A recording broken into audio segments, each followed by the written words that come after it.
इधर देखता रहे। कुणाल और रोहित ने अपने सफर की शुरुआत रात के समय की थी। मुंबई से बेंगलुरु की ओर जाने वाले इस सफर में हाईवे लगभग खाली था। ट्रक की हेडलाइट्स घने अंधकार को चीरती हुई आगे बढ़ रही थीं। चारों ओर केवल सन्नाटा था और दूर दूर तक कोई वाहन नजर नहीं आ रहा था। मौसम भी खराब हो रहा था। आसमान में घने बादल छाए हुए थे और हल्की बूंदाबांदी शुरू हो चुकी थी। रोहित, जो हमेशा अपने चुटकुलों से माहौल हल्का बनाए रखता था, आज कुछ बेचैन लग रहा था। उसने कुणाल की ओर देखा और कहा, भाई, ये रास्ता कुछ ज्यादा ही खामोश नहीं है। न गाड़ियां हैं न गांव। अजीब लग रहा है। कुणाल, जो इस रूट पर कई बार जा चुका था, ने स्टीयरिंग पर अपनी पकड़ मजबूत करते हुए कहा, अरे, ये हाईवे का रूट है। रात के वक्त ऐसा ही होता है। ज्यादा सोच मत। रोहित खिड़की से बाहर देखने लगा। ट्रक की हेडलाइट्स के अलावा कुछ भी साफ दिखाई नहीं दे रहा था। सड़क के दोनों ओर घना जंगल था, जिसकी शाखाएं अंधेरे में एक डरावनी आकृति का आभास दे रही थीं। वातावरण में अजीब सी ठंडक थी, जो सामान्य से अधिक डरावनी लग रही थी। रोहित ने फिर से बातचीत शुरू की। भाई, सुना है इस रूट पर कई हादसे हुए हैं। लोग कहते हैं कि यहाँ रात को अजीब चीजें होती हैं। कुणाल ने उसकी बात पर ध्यान नहीं दिया और रेडियो ऑन करने की कोशिश की, लेकिन रेडियो से सिर्फ गड़गड़ाहट की आवाज आई। अरे, ये भी नहीं चल रहा, कुणाल ने खींचते हुए कहा। तभी ट्रक की हेडलाइट्स ने सड़क के बीच में खड़ी एक परछाई को उजागर किया। कुणाल ने अचानक ब्रेक मारा और ट्रक रुकते ही दोनों का दिल जोर से धड़कने लगा। ये क्या था? रोहित ने घबराते हुए पूछा। शायद कोई जानवर होगा, कुणाल ने कहा, लेकिन उसकी आवाज में भी घबराहट साफ झलक रही थी। दोनों ने ट्रक से उतर कर देखा, लेकिन सड़क पूरी तरह खाली थी। परछाई गायब हो चुकी थी। भाई, ये तो कुछ अजीब था, रोहित ने धीरे से कहा। कुणाल ने गहरी सांस लेते हुए ट्रक स्टार्ट किया और कहा, आगे बढ़ते हैं। ये बस हमारी नजरों का धोखा होगा। लेकिन उस घटना के बाद कुणाल और रोहित दोनों ही बेचैन थे। सड़क का सन्नाटा और भी डरावना लगने लगा था और उन्हें यह एहसास नहीं था कि उनका यह सफर एक खतरनाक मोड़ लेने वाला है। कुणाल ने ट्रक की गति धीमी की, लेकिन उसके हाथ स्टीयरिंग पर कांप रहे थे। कुछ देर पहले जो परछाई उन्होंने देखी थी, वह सिर्फ उनकी नजरों का धोखा नहीं लग रही थी। रोहित बार बार पीछे मुड़कर खिड़की से झांक रहा था, मानो उसे कोई डरावनी चीज वहां छुपी हुई दिख जाएगी। भाई, क्या सच में हमारी नजरों का धोखा था? मुझे तो ऐसा लग रहा है जैसे वो चीज यहीं कहीं आसपास है, रोहित ने चिंता से कहा। रोहित, मुझे ड्राइव करने दो, फालतू की बातों से ध्यान मत भटकाओ।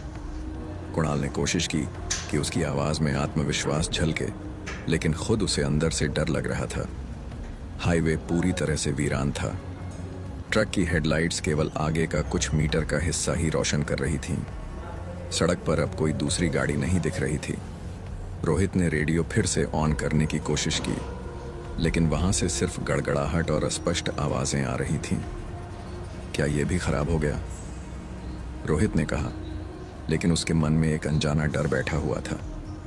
जैसे ही ट्रक ने एक तीखा मोड़ लिया, अचानक से कुणाल ने महसूस किया कि साइड व्यू मिरर में कुछ हलचल हुई है। उसने एक पल के लिए ध्यान दिया, लेकिन मिरर में सिर्फ अंधेरा और जंगल का प्रतिबिंब था। तूने कुछ देखा क्या? कुणाल ने रोहित से पूछा।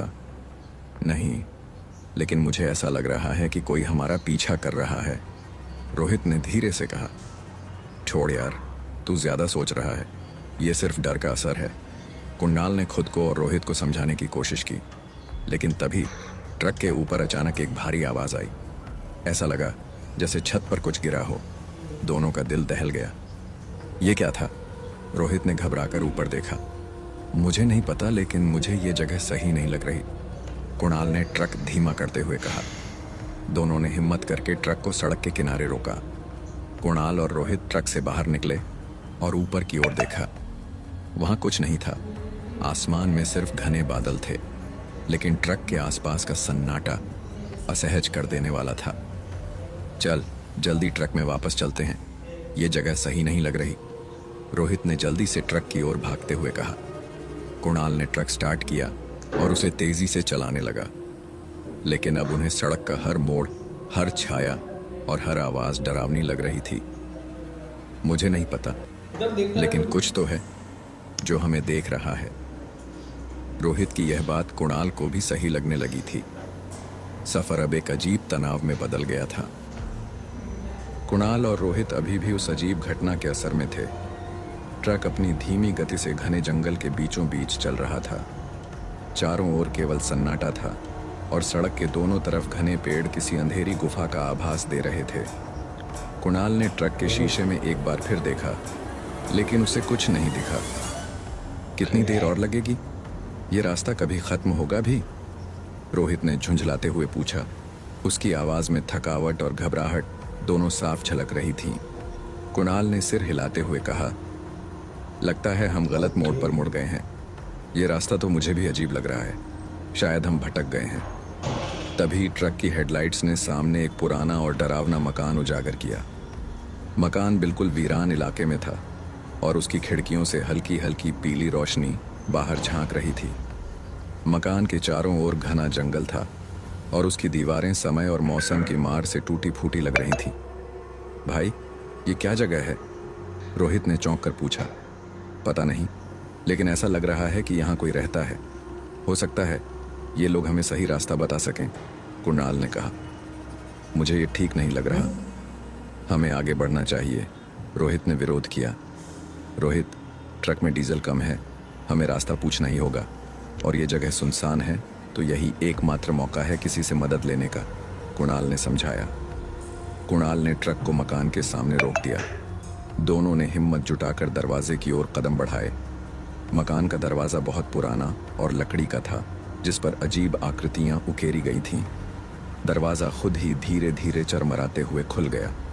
अंदर से एक बूढ़ा आदमी बाहर निकला। उसकी आंखों में अजीब सी चमक थी और उसके चेहरे पर एक अनजाना भाव। वह लंबा था और उसकी चाल में कुछ असामान्य था। कौन हो तुम लोग इस समय यहाँ? बूढ़े आदमी की सर्द आवाज ने कुणाल और रोहित को असहज कर दिया, लेकिन उन्होंने खुद को शांत रखते हुए जवाब दिया, हम रास्ता भटक गए हैं। हमें बेंगलुरु जाना था, लेकिन लगता है कि गलत मोड़ ले लिया। क्या आप हमें सही रास्ता बता सकते हैं? कुणाल ने विनम्रता से पूछा। बूढ़े आदमी ने उन्हें कुछ पल तक बिना पलक झपकाए घूरा। फिर उसने अजीब से मुस्कान के साथ कहा, इस जंगल में भटकना आम बात है। अंदर आओ, रात होने वाली है। इस समय बाहर रहना सुरक्षित नहीं है। कुणाल और रोहित ने एक दूसरे की ओर देखा। रोहित धीरे से फुसफुसाया, मुझे नहीं लगता कि हमें अंदर जाना चाहिए। ये आदमी अजीब है, लेकिन हमारे पास और कोई चारा नहीं है। ट्रक में डीजल कम है और इस जगह पर ठहरना खतरनाक हो सकता है, कुणाल ने धीरे से जवाब दिया। बूढ़े आदमी ने दरवाजे को और खोल दिया, जिससे अंदर की झलक मिली। मकान के अंदरूनी हिस्से में हल्की हल्की रोशनी जल रही थी, लेकिन माहौल अजीब और भारी था। दीवारों पर पुराने धूल भरे चित्र टंगे थे, जिनमें अजीब आकृतियां बनी हुई थीं। छत से लटके हुए जाले और फर्श पर पड़े टूटे फूटे फर्नीचर ने माहौल को और डरावना बना दिया। दोनों अनिच्छा से अंदर चले गए। जैसे ही वे अंदर पहुंचे, बूढ़े आदमी ने दरवाज़ा बंद कर दिया। दरवाजे के बंद होते ही उन्हें ऐसा लगा जैसे बाहर की सारी आवाज़ें कट गई हों। मकान के अंदर का सन्नाटा अब उन्हें और डरावना लग रहा था। बैठो, बूढ़े ने एक टूटी हुई मेज़ के पास इशारा करते हुए कहा। मैं तुम्हारे लिए कुछ खाने का इंतज़ाम करता हूँ। हम सिर्फ रास्ता पूछने आए हैं, रोहित ने जल्दी से कहा। रास्ता बताने से पहले तुम्हें कुछ खा लेना चाहिए। इतनी देर से सफ़र कर रहे हो, भूखे होंगे। बूढ़ा आदमी अंदर के एक अंधेरे कमरे में चला गया। कुछ देर बाद एक महिला अंदर आई। वह बेहद सफ़ेद और कमज़ोर दिख रही थी, जैसे उसने वर्षों से धूप नहीं देखी हो। उसकी आंखें अजीब तरीके से चमक रही थीं। उसने उनके सामने 2 प्लेटें रख दीं। प्लेट में मांस के कच्चे टुकड़े थे, जिनसे खून टपक रहा था। खून की गंध इतनी तेज थी कि रोहित का सिर चकराने लगा। ये क्या है? रोहित ने घबराकर पूछा। महिला ने बिना पलक झपकाए कहा, यह हमारे खास मेहमानों के लिए है। खाओ, इससे तुम्हें ताकत मिलेगी। कुणाल ने रोहित को हाथ के इशारे से चुप रहने को कहा। हमें यह खाना नहीं चाहिए, हमें यहाँ से निकलना होगा, उसने धीरे से कहा। महिला ने दोनों को अजीब नजरों से देखा और हंसने लगी। उसकी हंसी इतनी डरावनी थी कि दोनों के रोंगटे खड़े हो गए। भागने की कोशिश मत करना, जो यहाँ आता है वह यहीं का होकर रह जाता है। कुणाल और रोहित के लिए अब यह साफ हो गया कि वे एक खतरनाक जाल में फंस चुके हैं। कुणाल और रोहित महिला की डरावनी हंसी से स्तब्ध थे। कमरे का माहौल अचानक और भी भारी और घुटन भरा हो गया।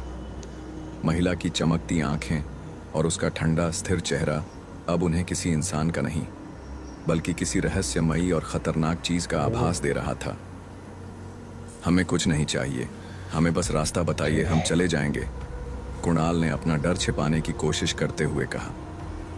महिला ने कुणाल की बात को अनसुना कर दिया। वह धीरे धीरे उनकी ओर झुकी और अपने चेहरे पर एक विचित्र मुस्कान लाते हुए बोली, तुम दोनों हमारे मेहमान हो। मेहमानों को भूखा कैसे जाने दिया जा सकता है? रोहित की सांसें तेज हो रही थीं। उसने धीरे से कुणाल की बाजू पकड़कर फुसफुसाया, भाई, ये लोग सही नहीं हैं, हमें अभी यहाँ से निकलना होगा। कुणाल भी इस बात से सहमत था, लेकिन वह जानता था कि उनके पास ज्यादा विकल्प नहीं थे। बूढ़ा आदमी अब तक उस कमरे से नहीं लौटा था और महिला की हर हरकत उन्हें डर और घबराहट से भर रही थी। तभी कमरे के कोने से एक अजीब सी आवाज आई। ऐसा लगा जैसे फर्श के नीचे कुछ खिसक रहा हो। दोनों ने एक साथ उस दिशा में देखा, लेकिन कुछ दिखाई नहीं दिया। महिला ने उनकी तरफ देखा और कहा, तुम दोनों थके हुए लग रहे हो, क्यों ना कुछ देर आराम कर लो? नहीं, हमें आराम नहीं करना, हमें बस यहाँ से निकलना है, कुणाल ने सख्ती से कहा। महिला की मुस्कान गायब हो गई। उसकी आंखों में गुस्से और खतरे का अजीब मिश्रण था। उसने धीमे स्वर में कहा, तुम दोनों को यहाँ से जाना है? ठीक है, जाओ, लेकिन याद रखना, इस जंगल में रास्ते कभी सीधे नहीं होते। हर मोड़ तुम्हें वापस यहीं लेकर आएगा। कुणाल और रोहित ने तुरंत उठकर दरवाजे की ओर बढ़ने की कोशिश की, लेकिन जैसे ही उन्होंने दरवाजा खोलने की कोशिश की, वह बंद हो चुका था। यह दरवाजा तो खुल ही नहीं रहा, कुणाल ने घबराकर कहा। महिला ने एक जोरदार ठहाका लगाया। तुम लोग यहाँ से जाना चाहते हो, लेकिन यहाँ से जाना इतना आसान नहीं है। इस जगह को जिसने भी चुना, उसने हमेशा के लिए चुना। तभी बूढ़ा आदमी कमरे में वापस आया। उसकी चाल पहले से भी धीमी थी और उसके हाथ में एक पुरानी सी लालटेन थी। उसने कुणाल और रोहित की ओर देखकर कहा, तुमने हमारी मेहमान नवाजी ठुकराई है, अब इस घर के नियम तुम्हारे लिए बदल चुके हैं। रोहित अब डर से कांपने लगा। उसने कुणाल से कहा, भाई, कुछ कर, ये लोग हमें यहाँ से जाने नहीं देंगे। कुणाल ने अपनी घबराहट को काबू में रखने की कोशिश की। हमें किसी भी तरह इस मकान से बाहर निकलना होगा रोहित, चाहे कुछ भी हो जाए। कमरे का माहौल अब और भी डरावना हो गया था। बूढ़े और महिला के चेहरे पर अजीब सी क्रूरता झलक रही थी। कुणाल और रोहित समझ चुके थे कि यह सिर्फ एक साधारण मकान नहीं है, यह एक जाल है जहां से बच निकलना आसान नहीं होगा। कमरे का माहौल जैसे ठहर गया था। बूढ़ा आदमी लालटेन लिए दरवाजे के पास खड़ा था और महिला उनकी हर हरकत पर गिद्ध जैसी नजरें गड़ाए बैठी थी। कुणाल और रोहित को यह एहसास हो गया था कि यह जगह किसी भी तरह सामान्य नहीं थी। हर पल उन्हें घुटन और खतरे का आभास हो रहा था। क्या करें अब? रोहित ने डर और बेचैनी से फुसफुसाते हुए कहा, हमें जल्दी से बाहर निकलने का कोई रास्ता खोजना होगा। ये लोग हमें यहाँ से जाने नहीं देंगे, कुणाल ने धीरे से जवाब दिया। कुणाल ने चारों ओर नजर दौड़ाई। कमरे के कोनों में अंधेरा था और फर्श पर धूल और जालों की परतें जमी हुई थीं। उसे खिड़की की ओर एक हल्की सी रोशनी दिखाई दी। शायद यह एक मौका हो सकता था।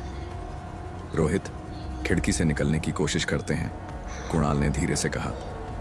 महिला ने उनकी फुसफुसाहट सुन ली और अपनी डरावनी मुस्कान के साथ कहा, यहाँ से कोई बाहर नहीं जा सकता। हर दरवाजा और खिड़की इस जगह का हिस्सा है। ये घर अपने मेहमानों को हमेशा के लिए रखता है। कुणाल ने महिला की बातों को अनसुना करते हुए खिड़की की ओर कदम बढ़ाया। रोहित उसके पीछे पीछे चल पड़ा। खिड़की तक पहुंचते ही उन्होंने पाया कि वह बाहर की ओर खुल तो रही थी, लेकिन बाहर का दृश्य और भी डरावना था। खिड़की के बाहर घना जंगल था और वहां से अजीब आवाजें आ रही थीं, जैसे कई लोग फुसफुसा रहे हों। यहाँ से कूदने के अलावा कोई रास्ता नहीं है, कुणाल ने कहा। लेकिन बाहर क्या है हमें कुछ पता नहीं, रोहित ने घबराते हुए कहा। जो भी हो, यह जगह अंदर से ज्यादा सुरक्षित नहीं हो सकती। जैसे ही कुणाल ने खिड़की से कूदने की तैयारी की, बूढ़े आदमी ने जोर से चिल्लाकर कहा, रुको। उसकी आवाज में एक ऐसा गहरा गूंज था जिसने कमरे को कंपा दिया। बूढ़े ने लालटेन को हवा में उठाया और उसी पल खिड़की अपने आप बंद हो गई। रोहित और कुणाल पीछे हट गए और उनकी आंखों में अब घबराहट के साथ असहायता झलक रही थी। तुम लोग समझ नहीं रहे हो, ये घर तुम्हें छोड़ने के लिए बना ही नहीं है। यहां से निकलने की कोशिश करना खुद को मौत के हवाले करना है। बूढ़े आदमी ने ठंडी और सर्द आवाज में कहा, हमें तुम्हारे डराने से फर्क नहीं पड़ता, हम यहां से निकलेंगे। कुणाल ने हिम्मत जुटाकर कहा। महिला फिर से हंसने लगी। उसकी हंसी किसी तरह की चेतावनी लग रही थी। तभी कमरे की दीवारों पर अजीब सी आकृतियां बनने लगीं, जैसे कि कोई परछाई उन्हें देख रही हो। ये क्या हो रहा है? रोहित ने डर के मारे पीछे हटते हुए कहा। यह घर जिंदा है और अब यह तुम्हारा फैसला करेगा, बूढ़े आदमी ने धीमे स्वर में कहा। कमरा जैसे धीरे धीरे बदलने लगा था। रोहित और कुणाल को लग रहा था कि दीवारें सिमट रही हैं और हवा अचानक ठंडी और भारी हो गई। यहां से बचने का कोई रास्ता होगा, जरूर होगा, कुणाल ने खुद को दिलासा दिया। लेकिन अब उन्हें यह समझ में आने लगा था कि यह सिर्फ एक मकान नहीं है, यह कोई शैतानी जगह है जो उन्हें निगलने के लिए तैयार है। कुणाल और रोहित दीवारों को सिमटते हुए महसूस कर रहे थे। कमरे का माहौल घुटन भरा हो चुका था और चारों तरफ अजीब सी आवाजें गूंज रही थीं। यह अब साफ हो चुका था कि इस मकान से निकलना आसान नहीं होगा। ये दीवारें, ये हमारी ओर आ रही हैं। भाई, हम फंस जाएंगे, रोहित ने हड़बड़ाते हुए कहा। शांत रहो, हमें जल्दी कुछ करना होगा। अगर हम डर गए तो यह मकान हमें निगल लेगा, कुणाल ने खुद को संयमित रखते हुए कहा। कुणाल ने चारों ओर नजर दौड़ाई। दीवारें सिमट रही थीं, लेकिन दीवार के एक कोने में एक छोटा दरवाजा दिखाई दिया। दरवाजा पहले से वहां था या नहीं, यह समझ पाना मुश्किल था। वह देख, वह दरवाजा, हमें वहीं जाना होगा, कुणाल ने रोहित से कहा। क्या यह दरवाजा बाहर जाने का रास्ता है? रोहित ने संदेह जताया। पता नहीं, लेकिन यहां रुकना हमारी मौत को बुलाने जैसा होगा। चल, कुणाल ने रोहित का हाथ पकड़कर दरवाजे की ओर दौड़ लगाई। जैसे ही वे दरवाजे के पास पहुंचे, बूढ़े आदमी की गूंजती हुई आवाज सुनाई दी। वहां मत जाओ, ये रास्ता तुम्हें और गहरे ले जाएगा। कुणाल ने बिना सोचे दरवाजे को जोर से धक्का दिया। दरवाजा चरमराते हुए खुल गया। अंदर एक लंबा अंधेरा गलियारा था। गलियारे की दीवारों पर टिमटिमाती लाल रोशनी थी जो किसी अज्ञात स्रोत से आ रही थी। यह जगह और भी डरावनी लग रही है, रोहित ने फुसफुसाते हुए कहा। डरने का समय नहीं है। अगर हम वापस गए तो वह बूढ़ा और वह महिला हमें जिंदा नहीं छोड़ेंगे, कुणाल ने जवाब दिया। दोनों गलियारे में दाखिल हो गए। जैसे ही उन्होंने कुछ कदम आगे बढ़ाए, दरवाजा अपने आप बंद हो गया। दोनों ने पीछे मुड़कर देखा, लेकिन दरवाजा गायब हो चुका था। यह क्या हो रहा है? दरवाजा कहाँ गया? रोहित ने घबराते हुए कहा। यह मकान हमें अपनी मर्जी से चलाना चाहता है। अब हमारे पास आगे बढ़ने के अलावा कोई चारा नहीं, कुणाल ने कहा। गलियारे में हर तरफ सन्नाटा था, लेकिन वह सन्नाटा कानों में गूंजता हुआ महसूस हो रहा था। दीवारों पर अजीब आकृतियां उभर रही थीं, जैसे किसी ने खून से तस्वीरें बना रखी हों। चलते चलते उन्हें एक दरवाजा और दिखा।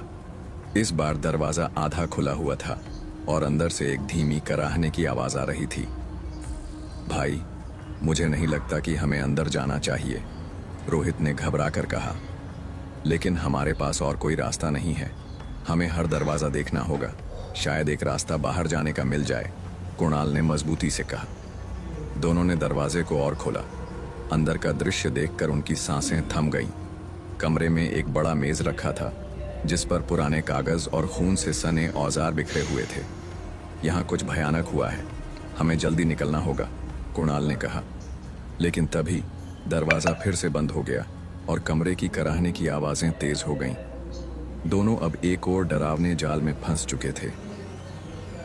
कुणाल और रोहित कमरे के अंदर खड़े थे। दरवाजा अब पूरी तरह बंद हो चुका था और बाहर निकलने का कोई रास्ता दिखाई नहीं दे रहा था। कमरे की हवा भारी और ठंडी हो चुकी थी। हर कोने से आती कराहने की आवाज ने माहौल को और डरावना बना दिया था। भाई, ये सब क्या है? ये औजार और ये खून! मुझे यहाँ से बाहर निकलना है, रोहित ने कांपती आवाज में कहा। कुणाल ने उसकी ओर देखा और कहा, शांत रहो रोहित, घबराने से कुछ नहीं होगा। हमें समझना होगा कि ये जगह क्या चाहती है। दोनों ने कमरे का मुआयना शुरू किया। मेज पर रखे खून से सने औजार पुराने थे, चाकू, कैंची और कुछ अजीब उपकरण जिनका उपयोग समझ से परे था। मेज पर बिखरे कागजों पर अजीब सी लिपि में कुछ लिखा था जिसे पढ़ पाना मुश्किल था। ये क्या लिखा है? रोहित ने कागजों को उठाते हुए पूछा। पता नहीं, ये कोई पुरानी भाषा लग रही है। शायद इस मकान और यहाँ हुई घटनाओं का रहस्य इसमें छिपा हो, कुणाल ने जवाब दिया। जैसे ही उन्होंने कागजों को ध्यान से देखने की कोशिश की, कमरे की कराहने की आवाजें अचानक तेज हो गईं। ऐसा लग रहा था जैसे कोई उनके बेहद करीब फुसफुसा रहा हो। तुम यहाँ क्यों आए हो? आवाज गूंजती हुई सुनाई दी। रोहित ने घबराकर पीछे देखा, लेकिन वहां कोई नहीं था। भाई, ये जगह हमें मार डालेगी, हमें जल्दी यहाँ से निकलना होगा। कुणाल ने मेज के पास पड़े एक पुराने लॉकर को देखा। देखो, ये लॉकर बंद है। हो सकता है इसके अंदर कुछ ऐसा हो जो हमारी मदद करे, उसने कहा। लेकिन इसे खोलें कैसे? रोहित ने पूछा। कुणाल ने मेज पर पड़े औजारों में से एक लोहे की रॉड उठाई और लॉकर के ताले पर जोर से वार किया। तीसरे वार के बाद लॉकर का दरवाजा खुल गया। लॉकर के अंदर एक पुरानी धूल भरी डायरी रखी थी। कुणाल ने उसे उठाया और खोलते ही दोनों हैरान रह गए। डायरी में उसी अजीब भाषा में कुछ लिखा था, लेकिन साथ ही कुछ तस्वीरें भी थीं। तस्वीरों में उन्हीं की तरह दो अन्य व्यक्ति इस मकान में नजर आ रहे थे। उनके चेहरे डर और खौफ से भरे हुए थे।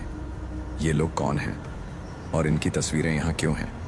रोहित ने घबराकर पूछा। पता नहीं, लेकिन ये साफ है कि ये मकान किसी को भी यहाँ जिंदा नहीं छोड़ता।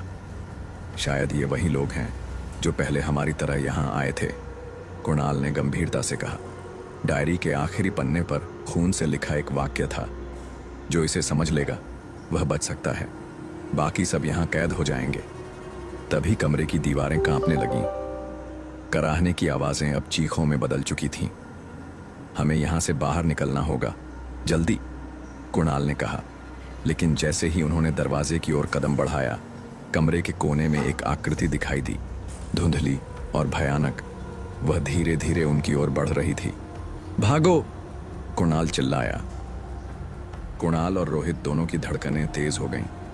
कमरे के कोने से जो धुंधली आकृति उनकी ओर बढ़ रही थी, वह अब बिल्कुल स्पष्ट दिखने लगी थी। वह आकृति धीरे धीरे आकार लेने लगी, जैसे कोई इंसान हो, लेकिन उसकी भूरी सी चमड़ी और बेहतरीन रूप से तिरछी आंखें यह संकेत दे रही थीं कि यह कोई साधारण इंसान नहीं है। यह क्या है? रोहित ने कांपते हुए कहा। उसकी आवाज में घबराहट थी। आकृति अब उनके बिल्कुल सामने आ गई थी। यह एक महिला थी, लेकिन उसका चेहरा विकृत और भयावह था। उसकी आंखें गहरी काली थीं और उसके शरीर पर अजीब निशान थे, जैसे किसी ने उसे पीट पीट कर प्रताड़ित किया हो। उसके होंठ पर खून की कुछ बूंदें चिपकी हुई थीं। तुम कौन हो? कुणाल ने डर के साथ पूछा। उसकी आवाज कांप रही थी। महिला की आंखों में एक खौफनाक चमक थी। उसने धीरे से अपने होंठों को खोला और कहा, तुम दोनों अब हमारी दुनिया का हिस्सा बन चुके हो। तुम्हारी मौत तय है, लेकिन पहले तुम्हें हमारी यातना का सामना करना होगा। कुणाल और रोहित पीछे हटने लगे, लेकिन कमरे की दीवारें अब एकदम पास आ गई थीं। ऐसा महसूस हो रहा था कि उन्हें कहीं भी जाने का मौका नहीं मिलेगा। वे फंसे हुए थे। हम यहाँ से बाहर नहीं जा सकते भाई, हमें कुछ करना होगा, रोहित ने पैनिक के साथ कहा, और उसके चेहरे पर भय साफ दिखाई दे रहा था। महिला अब उनके बिल्कुल पास थी। अचानक वह जोर से हंसी। उसकी हंसी इतनी भयावह थी कि कमरे का तापमान अचानक से ठंडा हो गया। तुम दोनों को हमारी पूरी कहानी जानने का अवसर मिलेगा, महिला ने कहा और अपने हाथों को हवा में लहराया। अचानक कमरे की दीवारें जैसे खुलने लगीं और अंधेरे में एक और दरवाज़ा दिखाई दिया। यह दरवाज़ा बहुत पुराना और जर्जर लग रहा था, लेकिन इससे कुछ हल्की सी रोशनी बाहर आ रही थी। यह रास्ता बाहर का हो सकता है, कुणाल ने कहा। उसकी उम्मीद थोड़ी बढ़ गई थी। महिला ने एक बार फिर हंसी के साथ कहा, तुम सोच रहे हो कि तुम बच सकते हो? नहीं, इस घर का हर रास्ता तुम्हें यहीं ले आएगा। कुणाल और रोहित ने बिना देर किए उस दरवाजे की ओर दौड़ना शुरू किया। महिला की खौफनाक हंसी पीछे गूंज रही थी, लेकिन उन्होंने अपनी जान बचाने के लिए और कोई रास्ता नहीं देखा। जैसे ही उन्होंने दरवाजा खोला, एक अंधेरे संकरे गलियारे का सामना हुआ। क्या करें? रोहित ने कांपते हुए पूछा। हमें इस गलियारे में जाना होगा, यह हमारे लिए आखिरी मौका हो सकता है, कुणाल ने कहा और तेजी से आगे बढ़ते हुए कहा। आगे बढ़ो रोहित। दोनों ने बिना कोई समय गवाए उस खौफनाक गलियारे में कदम रखा, लेकिन जैसे ही वे अंदर गए, दरवाजा अचानक से बंद हो गया और गलियारे की दीवारों पर खून के धब्बे दिखने लगे। यही वह जगह थी जहां उनकी परख शुरू होने वाली थी। जैसे ही कुणाल और रोहित ने उस संकरे अंधेरे गलियारे में कदम रखा, उनका दिल तेजी से धड़कने लगा। चारों ओर सन्नाटा था, लेकिन वह सन्नाटा डर और तनाव से भारी था। दोनों ने बिना किसी दिशा निर्देश के चलना शुरू किया, जैसे उनकी उम्मीदें अब सिर्फ इसी गलियारे में समाई हुई थीं।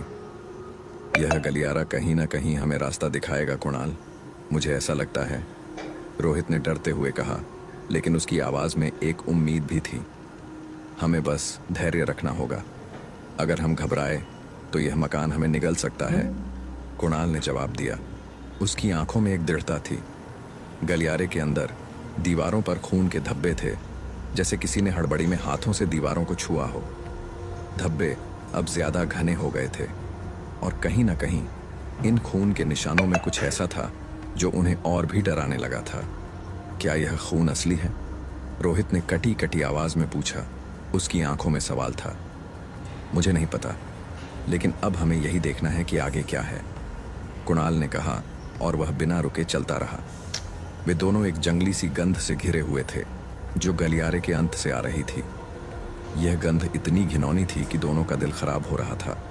वह अजीब सी गंध उनके अंदर तक समा रही थी, जैसे किसी ने कई दिनों से ताज़े शवों को छोड़ दिया हो। ये क्या है? ये गंध, यह तो कुछ और ही लग रही है, रोहित ने नथुने सिकोड़ते हुए कहा। हमेशा कुछ न कुछ रहस्य छिपा होता है। अगर हम यहाँ रुकते हैं तो हम सब कुछ खो सकते हैं। कुणाल की आवाज में अब घबराहट थी, लेकिन वह इसे छिपाने की कोशिश कर रहा था। वे चलते चलते एक मोड़ पर पहुंचे। उस मोड़ से एक बड़ा धुंधला दरवाजा दिख रहा था, जिसमें खरोंचों और घसीटने के निशान थे। दरवाजे के पास खड़े होकर कुणाल ने पहले दरवाजे को ध्यान से देखा। क्या तुम तैयार हो? कुणाल ने कहा। उसकी आवाज में संजीदगी थी। क्या हम सच में अंदर जाएंगे? रोहित ने पूछा। उसका चेहरा अब और भी उड़ा हुआ था। अगर हम अंदर नहीं गए तो यह मकान हमें कभी नहीं छोड़ेगा। हमें किसी भी हाल में अंदर जाना होगा, कुणाल ने दरवाजे को खोलते हुए कहा। दरवाजा थोड़ा सा खड़ा था, लेकिन जैसे ही उन्होंने उसे खोला, एक जोरदार आवाज आई। दरवाजे के पीछे एक भयावह दृश्य था। अंदर एक कमरा था जिसकी दीवारों पर वही खून के धब्बे और डरावनी तस्वीरें थीं। यह क्या है? रोहित ने भयभीत होकर पूछा, लेकिन कुणाल का ध्यान अब उस कमरे के एक कोने में रखे बड़े बड़े बक्सों पर था। इन बक्सों में शायद कोई राज छिपा हो, कुणाल ने धीरे से कहा और दोनों बक्सों की ओर बढ़े। लेकिन जैसे ही वे एक बक्से के पास पहुंचे, दरवाजे से एक आवाज आई, तुम दोनों को अब पछताना होगा। कुणाल और रोहित एक साथ चौंके। उनका डर और बढ़ गया। कुणाल और रोहित दोनों एक साथ चौंक पड़े। दरवाजे से गूंजती हुई आवाज ने उनके शरीर में सिहरन पैदा कर दी थी। तुम दोनों को अब पछताना होगा। यह आवाज अब उनके कानों में गूंज रही थी, जैसे वह उनके भीतर समा गई हो। उनकी सांसें तेज हो गईं और पल भर के लिए दोनों ने एक दूसरे को घबराई हुई नजरों से देखा। यह सब, क्या हम सच में इसमें फंस गए हैं? रोहित ने घबरा कर पूछा। उसकी आवाज में डर साफ था। हमें बस रुकना नहीं है। अगर हम रुके तो ये आवाजें हमें पूरी तरह से निगल जाएंगी, कुणाल ने कहा और उसने बिना देर किए बक्से की ओर बढ़ना शुरू किया। उसकी आवाज में एक गहरी समझदारी थी, जैसे वह जानता था कि इस कमरे से बाहर निकलने का रास्ता अब केवल इसी बक्से में है। जब उन्होंने एक बक्सा खोला तो उसमें से एक खौफनाक सी सड़ी गली गंध आई। अंदर कुछ पुरानी घिसी पिटी किताबें और कुछ कपड़े पड़े हुए थे जिन पर एक रहस्यमयी लकीरें और अजीब सी लिपि में लिखा था। यह क्या है? रोहित ने एक किताब उठाई और उसे झिझकते हुए खोलने की कोशिश की। कुणाल ने उसकी तरफ देखा और कहा, यह वही किताब हो सकती है जिसके बारे में हमें पहले सुना था। यह शायद हमें इस जगह का रहस्य समझने में मदद करे। किताब के पन्ने पलटते ही दोनों की आंखों के सामने एक और चौंकाने वाला दृश्य आया। पन्नों पर कुछ प्राचीन चित्र थे जिनमें उन दोनों की तरह दो आदमी और एक औरत दिख रही थी। उन चित्रों में जो शब्द थे वे अब तक समझ से बाहर थे, लेकिन उन शब्दों का मतलब साफ था। जो इस घर की लकीर को समझेगा वह अकेला बच पाएगा, बाकी सब इस मकान के हिस्से बन जाएंगे। यह किताब क्या कह रही है? रोहित ने किताब को और करीब से देखा। यह हमें बताती है कि जो इस घर में आएगा वह इसके जाल से बाहर नहीं निकल सकता, और शायद इन तस्वीरों में जो है वही हमें हमारी मंजिल तक पहुंचाएगा। कुणाल ने गंभीरता से कहा। तभी कमरे के एक कोने से अचानक से और भी आवाजें आने लगीं। ये आवाजें धीरे धीरे तीव्र होती जा रही थीं, जैसे कोई असाधारण शक्ति इस कमरे को घेरने की कोशिश कर रही हो।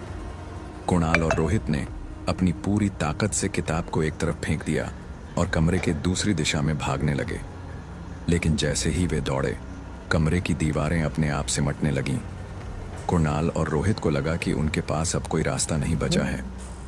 कमरे के भीतर से एक और प्रचंड चीख सुनाई दी और दोनों को घेरने वाली शक्ति ने उन्हें और भी करीब कर लिया। हमें अब कहीं से रास्ता चाहिए, कुणाल ने चिल्लाते हुए कहा।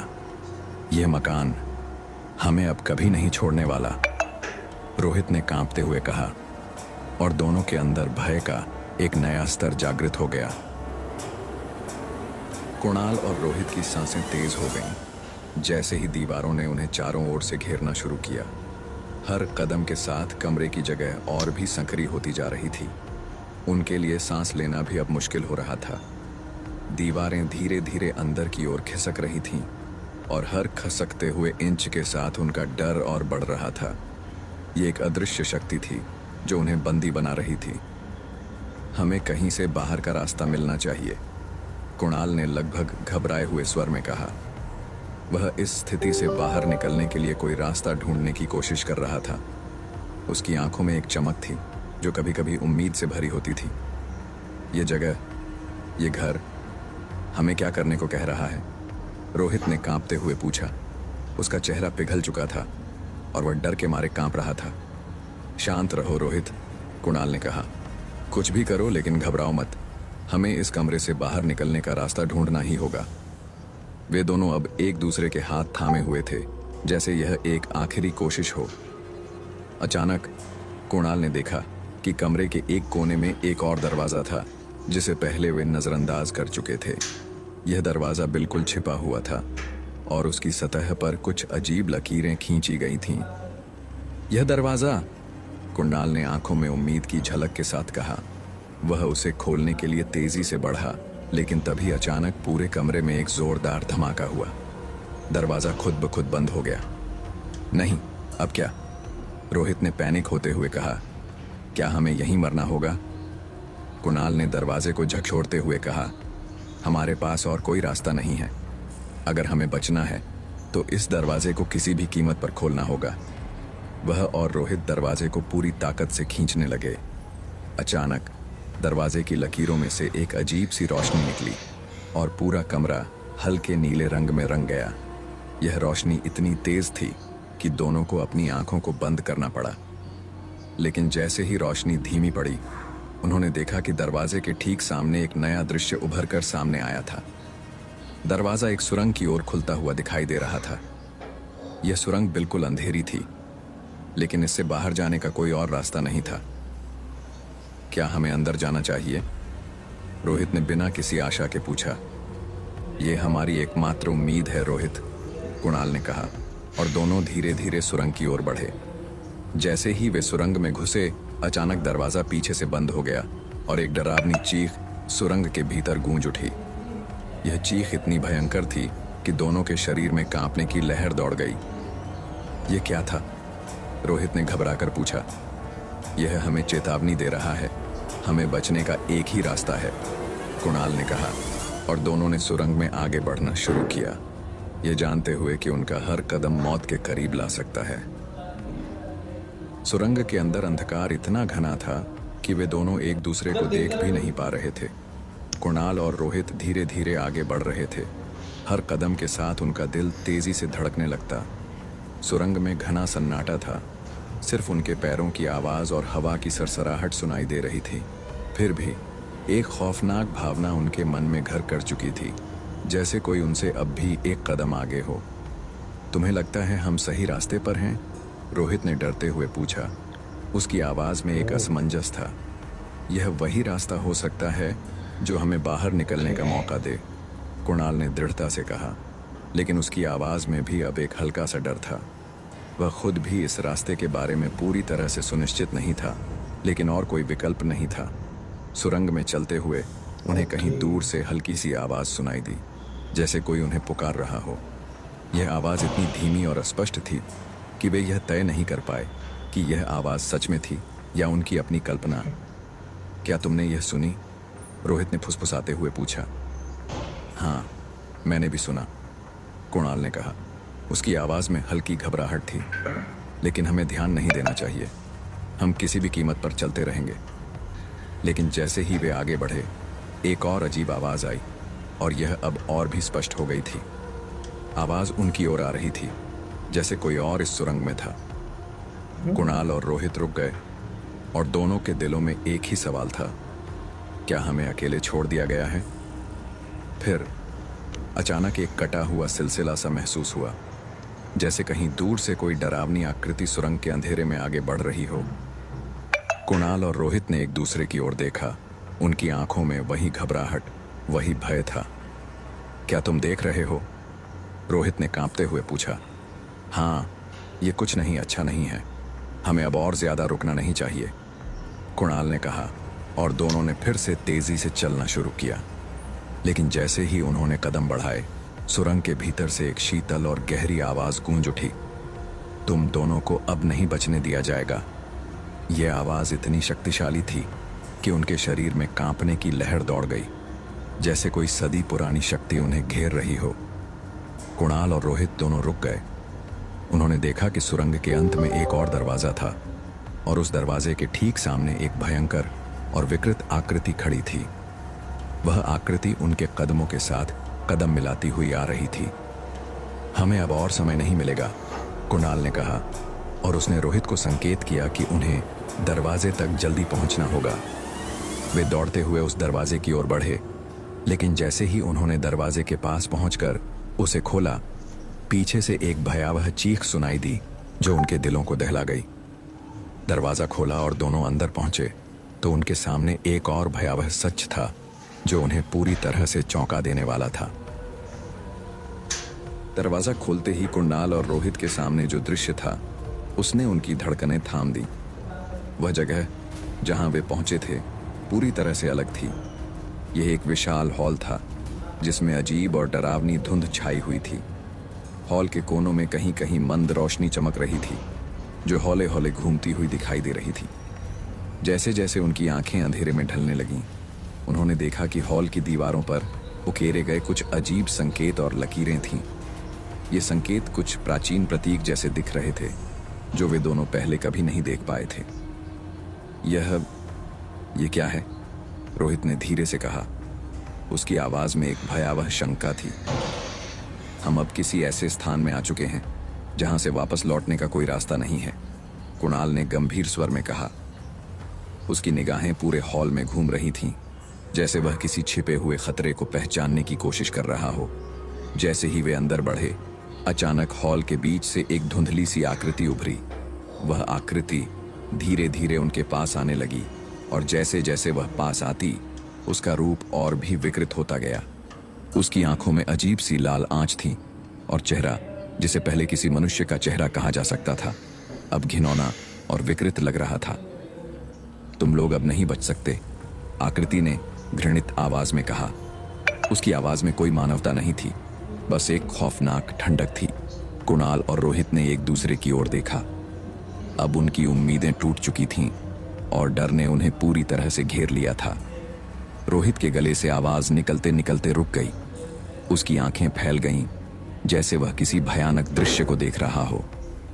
क्या हमें अब भी कोई रास्ता मिलेगा? रोहित ने कांपते हुए पूछा। हमें एक रास्ता तो मिलेगा, लेकिन वो रास्ता इस जगह से भागने का नहीं होगा, कुणाल ने उत्तर दिया। उसकी आवाज अब पूरी तरह से खाली हो चुकी थी। वह आकृति अब उनके सामने थी और उसके हाथ में एक खौफनाक दवात थी। दवात के अंदर से एक काली धुआं निकल रहा था और जैसे ही वह धुआं हवा में फैलने लगा, हॉल की रोशनी और भी मंद पड़ने लगी। कुणाल और रोहित ने उस धुआं को देखा जो अब धीरे धीरे उन्हें अपने अंदर समाहित करने लगा। तुम्हें यह सब भुगतना ही होगा, वह आकृति फिर बोली और उसकी आवाज अब और भी तेज और गहरी हो गई। अब कुणाल और रोहित को पूरी तरह से महसूस हो रहा था कि वे एक ऐसे स्थान में फंस चुके थे जहां से भागने का कोई तरीका नहीं था, और वह दवात जो आकृति के हाथ में थी उनके लिए मृत्यु का प्रतीक बन चुकी थी। जैसे ही काले धुएं ने पूरे हॉल को घेर लिया, कुणाल और रोहित की आंखों में डर और घबराहट साफ तौर पर दिख रही थी। दोनों का दम घुटने लगा था, जैसे यह धुआं उनके शरीर के हर अंग को लूटी जा रही हो। आकृति के हाथ में मौजूद दवात अब एक खौफनाक शक्ति का प्रतीक बन चुकी थी और उसकी गहरी आवाज ने दोनों के भीतर दहशत भर दी। तुम दोनों अब कभी नहीं निकल सकोगे, आकृति ने जोर से कहा, और जैसे ही उसकी आवाज गूंजी, हॉल की दीवारें और भी करीब आने लगीं। ऐसा लग रहा था कि यह स्थान उन्हें पूरी तरह से निगलने के लिए तैयार है। कुणाल और रोहित दोनों अब पूरी तरह से घबराए हुए थे, लेकिन कुणाल ने एक पल के लिए अपनी घबराहट को दरकिनार किया और जोर से रोहित से कहा, हमें डरना नहीं है, हमें इस जगह से बाहर निकलने के लिए लड़ना होगा। रोहित ने कांपते हुए कहा, लेकिन यह सब, ये जगह, ये शक्ति हमें कैसे छोड़ सकती है? क्योंकि हमें इसे चुनौती देनी होगी, कुणाल ने कहा, और अचानक उसके मन में एक विचार आया। हम जो देख रहे हैं ये सिर्फ एक माया है। अगर हम इसे सच मानते हैं तो यह हमें सचमुच घेर लेगी। हमें इसकी सच्चाई को पहचानना होगा। कुणाल ने एक गहरी सांस ली और कदम बढ़ाया। उसने उस आकृति की ओर देखा और कहा, तुम हमें जितना डराना चाहोगे उतना ही हम मजबूत होंगे। यह सुनकर आकृति ने क्रोधित होकर अपनी दवात को हवा में घुमाया। दवात से एक तेज रोशनी निकली, लेकिन कुणाल ने बिना डर के अपनी आंखें दवात की ओर टिका दी। तभी अचानक कुणाल ने एक तेज आवाज में उन अजीब प्रतीकों का उच्चारण किया जो उन्होंने पहले किताब में देखे थे। अब तुम खुद को नहीं बचा पाओगे, आकृति चीखी। लेकिन जैसे ही कुणाल ने उच्चारण किया, हॉल में एक भयंकर भूकंप जैसा शोर गूंजने लगा। दीवारें दरकने लगीं और काले धुएं की मोटी परत धीरे धीरे गायब होने लगी। आकृति अब कांपते हुए पीछे हटने लगी। उसकी शक्ति धीरे धीरे कमजोर होने लगी और वह एक भयंकर चीख के साथ गायब हो गई। हम बच गए। रोहित ने राहत की सांस ली। उसकी आंखों में अब डर नहीं था, बल्कि उम्मीद थी। कुणाल ने उसकी ओर देखा और कहा, हमें डरने की जरूरत नहीं थी, यह सिर्फ हमारी मानसिक स्थिति पर निर्भर था। सुरंग का दरवाजा अब खुल चुका था और बाहर की रोशनी ने उनके चेहरे को आलोकित किया। दोनों बाहर निकले और जैसे ही उन्होंने बाहर का खुला आकाश देखा, उन्हें महसूस हुआ कि उनका संघर्ष समाप्त हो चुका था। लेकिन वे जानते थे कि वे इस यात्रा में सिर्फ एक जगह से दूसरे स्थान तक नहीं पहुंचे थे, बल्कि एक भयंकर सत्य से रूबरू हुए थे। उस डर और उस अंधेरे से पार पाकर उन्होंने अपने भीतर की ताकत को पहचाना। कुणाल और रोहित ने एक दूसरे को देखा और एक हल्की मुस्कान के साथ आगे बढ़ने लगे। अब उनका रास्ता साफ था और वे जानते थे कि आगे जो भी होगा वे उसे एक साथ मिलकर पार कर लेंगे। यह अनुभव उन्हें जीवन भर याद रहेगा, क्योंकि उन्होंने डर के सामने न केवल जीत हासिल की, बल्कि खुद को भी पहचान लिया। कहानी का अंत यहाँ हुआ, लेकिन कुणाल और रोहित का सफर अभी खत्म नहीं हुआ था। वे अब हर चुनौती का सामना करने के लिए तैयार थे और उनके मन में विश्वास था कि अंधेरे के बाद हमेशा रोशनी आती है। तो दोस्तों, यह थी आज की हमारी कहानी। दोस्तों, आपको यह कहानी कैसी लगी हमें कमेंट करके ज़रूर बताएं।